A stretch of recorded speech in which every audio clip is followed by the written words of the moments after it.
Penn State, West Virginia. First up, Ooh. shall we? Yes. So, Seth, I want to start with you here. So, a couple of interesting things. So, one, this number. Talk a little bit about the opening spread and where it currently is, because correct me if I'm wrong here. The way we pull in week 0/week 1 spreads is a little bit of an art as much as it is science here.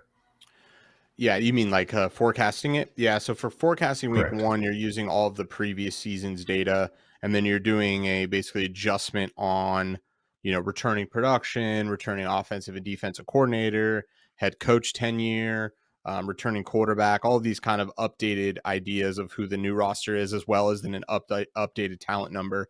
And both these teams are quite interesting. West Virginia's returning 89% of their offense, but only 52% of their defense. Their total talent rank, if we look at their ranking of the roster, is 54th in the nation. But the interesting thing here is 0 blue chip ratio. This is a team that has no 4 and 5-star recruits, versus Penn State returning 74% of their returning production, 66 or 74% of their offensive returning production, 66% of their defensive returning production. But their team talent score is the 11th best roster in the nation, and 57% of their rosters 4 and 5-star recruits. So this is definitely a lopsided talent game, but the market is basically nonstop bought up West Virginia. Spoiler alert, we're also on this. We were able to buy it and get a 10.5 almost a month ago. And it's basically been all West Virginia all week. And you can see where it's at now, 8.5. And actually right before we recorded, some money hit the market. This is now sitting at 8. Yeah, and Steve, I want to jump to you real in 1 second, but I want to maybe give a little bit of context to some of the numbers that people are seeing on the screen here. So we did a very similar format last year and had a lot of these statistics and advanced metrics up here, and these are metrics that go into our model as well, but a couple of new ones and some that people might not be familiar with. So Seth, bring back to you for a sec. Can you point out or give a little more context to two of these here? So number one. Yeah. Offensive and defensive WEPA per play, which stands for weighted EPA per play, and then further the last, looking at the last three columns here, so run rate and then one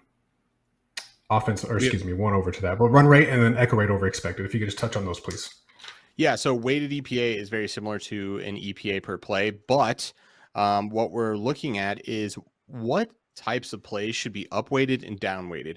A good example is quarterback design runs should hold a little bit of weight when we're looking at how impactful they are, because they are more impactful to the overall game outcome.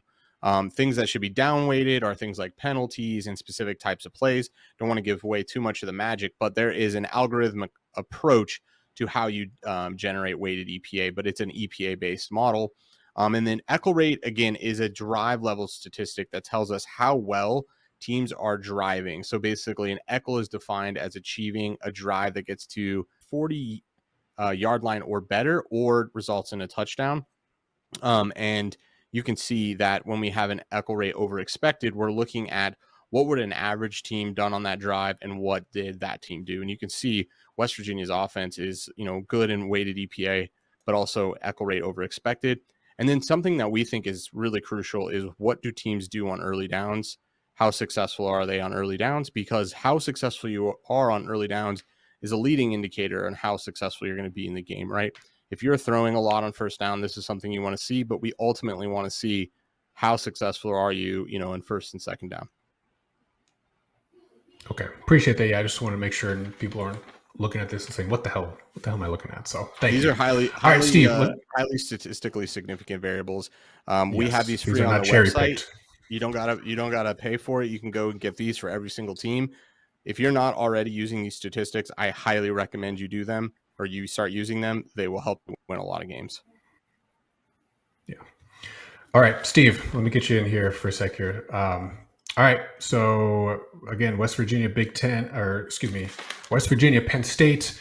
To Seth's point earlier, too, Penn State, one of the best defenses in the nation last year. They led the nation actually in sacks and tackles for loss. So, does the West Virginia, do the Mountaineers have enough offensive firepower to combat that, or what are you expecting out of this game?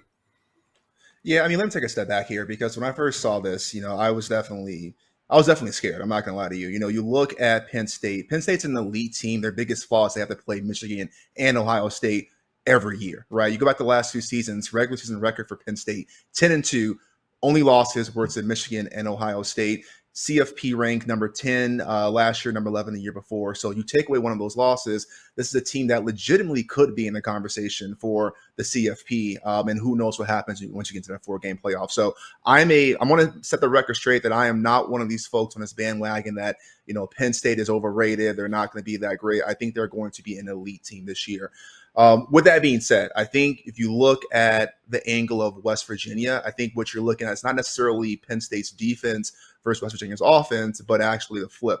Penn State's coming in with a lot of new pieces here. So they lost 3 linemen to the NFL draft. They lost 2 of their top receivers going out to the draft as well and to transfer. So we got Keandre Lambert-Smith going off to Auburn, Dante Cephas going off to K-State.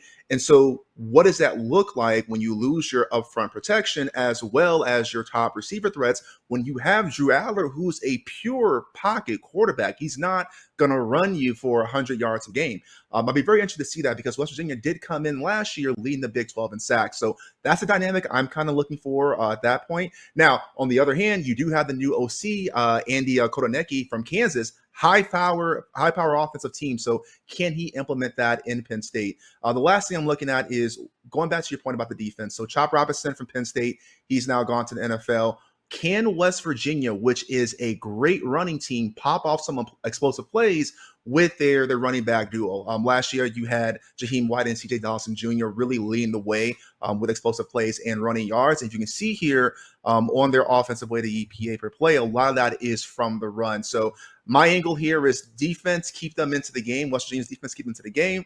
Can West Virginia's offense pop off some great run plays, keep it close, and cover the 10.5? Well, in the 8.5 now, we'll see, but what we care about is the 10.5. So it's reassuring the market has backed us and it's going our favor. But my butthole will be a little bit clenched going into this game. Yeah, and I think one thing you got to point out there too, new defensive coordinator also for Penn State. So what do we get there? There's some question marks. And then one thing I want to talk about is that offensive coordinator for Penn State, the new offensive coordinator coming from Kansas, mostly running quarterbacks. Now, obviously they threw the hell out of the ball, so I don't want to go too crazy here, but like you said, can Drew Aller actually, quote unquote, operate in this offense? There's a lot of question marks here, and I agree with you. Penn State covers games, period, and their head coach makes it a point to cover games.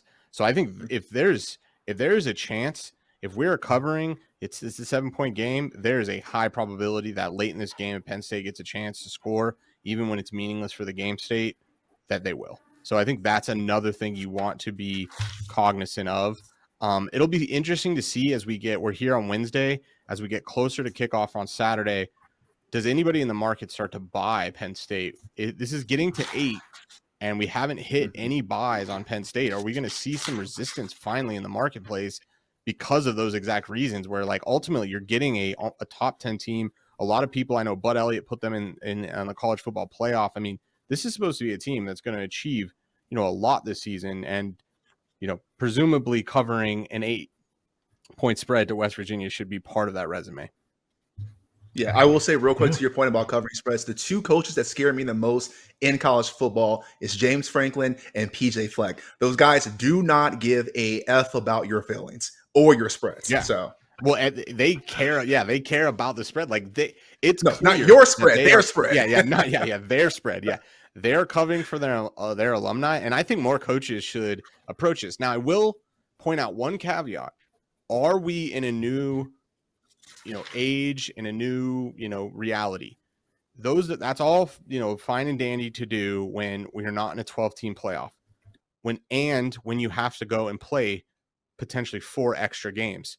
Attrition now and the longevity of the season is a whole different cowboy or whatever you want to call it.